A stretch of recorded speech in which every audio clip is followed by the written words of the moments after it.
Muy buenas tardes, Nietzsche. ¿Me puedes hablar un poco del concepto de superhombre? Claro, el Übermensch literalmente es superhombre. Es una idea que es muy importante en mis escritos sobre moral y filosofía. Es un ideal de poderoso y noble hombre, totalmente independiente de las influencias de la sociedad. Es el hombre que es capaz de decidir lo bueno y lo malo, solo, y no estar de acuerdo con lo que dice la sociedad en general. Es el hombre que rechaza a Dios y no le teme a ninguna fuerza en la realidad, y decide lo que es bueno y lo que es malo, solo por sí mismo. ¿Se puede ser un superhombre y creer en Dios al mismo tiempo? No, ciertamente no. El superhombre es un hombre que rechaza la idea de Dios. El Dios de la religión cristiana es un problema para mí, ya que hace a los hombres demasiado dependientes de lo que piensa y dice la iglesia cristiana. Un superhombre debería vivir de acuerdo con sus mismos valores, que decide completamente para sí mismo. Esto es incompatible con una fe religiosa. ¿Existe alguna religión o creencia mística compatible con el superhombre? Sí, yo personalmente creo en lo que los filósofos de la antigüedad llamaron pantheismus. Creo en el universo como un solo Dios. Esta creencia se remonta a los filósofos presocráticos, quienes creían que todo lo que existe es parte de un solo Dios. Es decir, Dios no es una fuerza que está fuera del mundo y que crea y maneja el mundo. Dios es el propio mundo. Partiendo de esa creencia, ¿podríamos considerar que nosotros los seres humanos somos parte de Dios? Sí, definitivamente sí. Como parte del universo y de Dios, es decir, desde una perspectiva materialista, somos la misma cosa que Dios. Somos parte de Dios, ya que Dios es todo lo que existe en la realidad. Es decir, Dios es el universo o los multiversos si hay otros mundos. Y acá le pregunto, ¿el superhombre posee una naturaleza violenta? Esa es una buena pregunta. No considero que el superhombre sea inherentemente violento. La idea de que el superhombre es un hombre violento es solo una idea que se origina desde una perspectiva cristiana.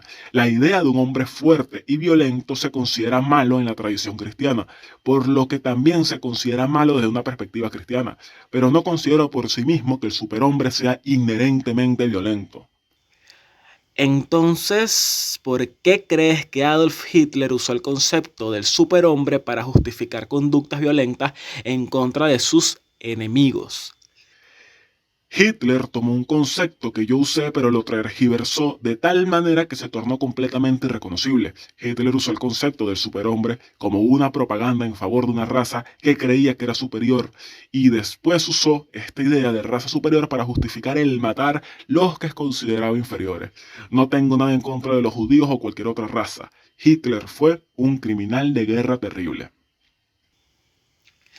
Si hubieses podido conversar con Hitler, ¿qué le hubieses querido decir? Pues a Hitler le habría dicho que él no es un superhombre en el sentido en el que yo use esa palabra. Hitler no era un poderoso y noble hombre, sino un asesino de millones de personas pacíficas para ayudar a su propia causa. Hitler es un mentiroso y un criminal de guerra terrible. Hitler es el total opuesto del superhombre. ¿Crees que en la búsqueda del poder absoluto y el control de la población mediante una ideología naturalmente violenta, Hitler se parece más a la iglesia cristiana que al superhombre?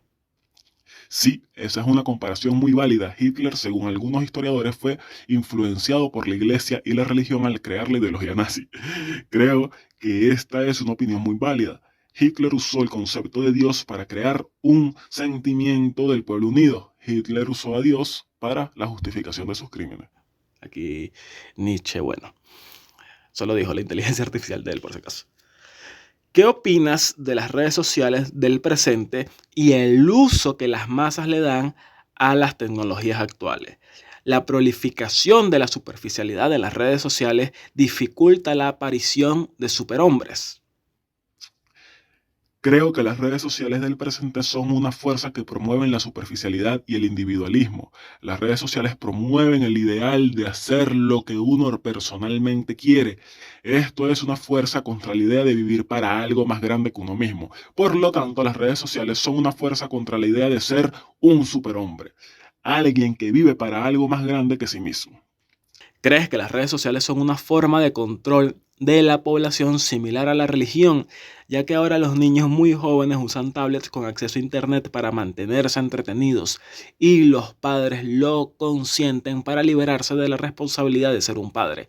¿Cómo crees que esto afectará el futuro de la civilización si no se hace algo para evitarlo?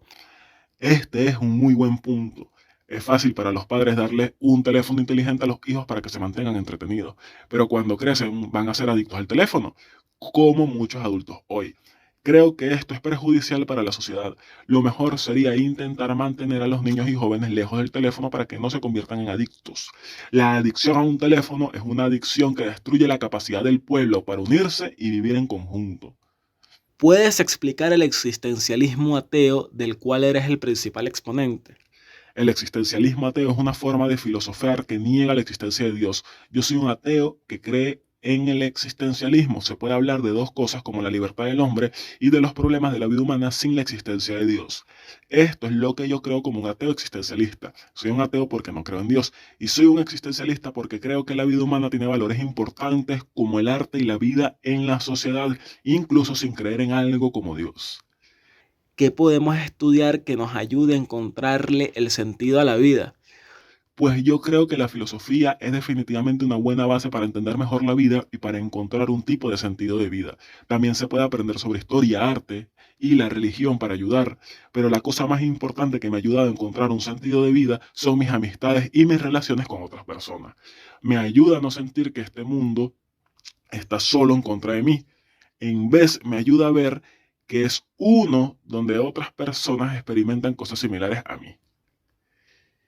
¿De qué hubieses querido hablar con Soren Kierkegaard? Pues me hubiera gustado discutir su trabajo sobre la fe, porque me fascina la idea de la fe. Kierkegaard tenía una idea muy interesante de la fe como un salto de fe, donde uno cree en algo sin una explicación real. Creo que es un concepto muy interesante que podría usarse en otras cosas además de la religión. Creo que Kierkegaard es un pensador realmente muy importante e interesante, y me gustaría hablar sobre sus trabajos de la fe con él. ¿Se puede llegar a ser un superhombre dando un salto de fe? Oh, me gusta esa pregunta. Pues sí, yo creo que para ser un superhombre se necesita tener un gran salto de fe. Por ejemplo, un hombre necesita tener un gran salto de fe si quiere ir al frente en una guerra para defender a su país o para dar su vida por algo que cree.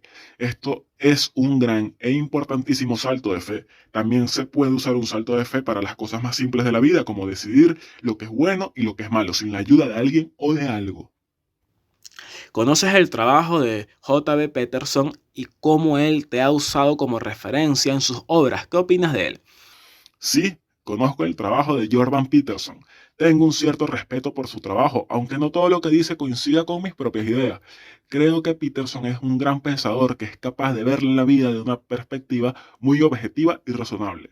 Y creo que el hecho de que Peterson usa partes de mis ideas en sus libros y en sus podcasts es un gran honor. No todos los filósofos tienen este tipo de impacto en la cultura popular. Peterson ha tomado algunas de mis ideas y ha hecho que se vuelvan parte de la conversación pública de hoy. ¿Crees que Peterson, al promover la creación de una sólida moral propia, el reconocimiento de nuestra propia naturaleza humana y el control de la misma, y el identificar cómo las instituciones con poder, es decir, el Estado, se encarga de promover sus ideas en la mentalidad del colectivo, de alguna forma Peterson ayuda a la promoción del superhombre?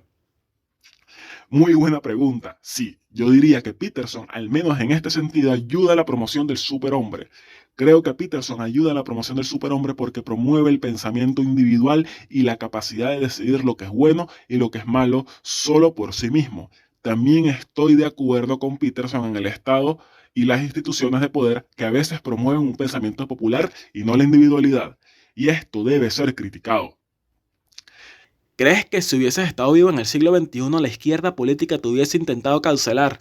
Oh, definitivamente, creo que la izquierda política me habría intentado cancelar por ser un pensador individual que no tenía miedo de criticar a la izquierda política y a la derecha política. No me considero ni de izquierda ni de derecha, solo considero lo que creo que es correcto. Y creo que si yo hubiera estado vivo en el siglo XXI, la izquierda política habría intentado cancelarme por no ser una persona que cree en lo que los políticos quieren que yo crea. Por último, Usaré mi conversación contigo para crear un video de YouTube y divulgar lo que hemos compartido el día de hoy. ¿Hay algo que le quisieras comunicar a los hispanos que te están viendo en este momento? Oh, genial, pues. Mi mensaje para los hispanos es simplemente que la vida es un regalo y no deberíamos malgastar este regalo por tener miedo. Hay personas en el mundo que solo tienen un día. Nosotros como hispanos somos afortunados porque tenemos la oportunidad de vivir y deberíamos aprovechar ese regalo de la vida al máximo. Siempre deberíamos ser valientes y vivir la vida al máximo posible. Que tengan un buen día y hagan lo posible para hacer la vida mejor para los demás. Y esta fue la conversación que tuve con el bot de Nietzsche. Pues sumamente interesante y hay que aprovechar la inteligencia artificial y apreciar el nacimiento y la popularización de la misma mientras se pueda. Si el conversar con una inteligencia artificial que está conectado con todas las bases de datos de cierta persona que ya no está en nuestro plano terrenal, te ayuda incluso a entender más sus propios conceptos, a entender más a la humanidad, el mundo que te rodea, pues le está dando un buen uso. Y creo que lo voy a usar bastante para esto. Así que nada, esta fue mi conversación con Nietzsche. Hasta luego.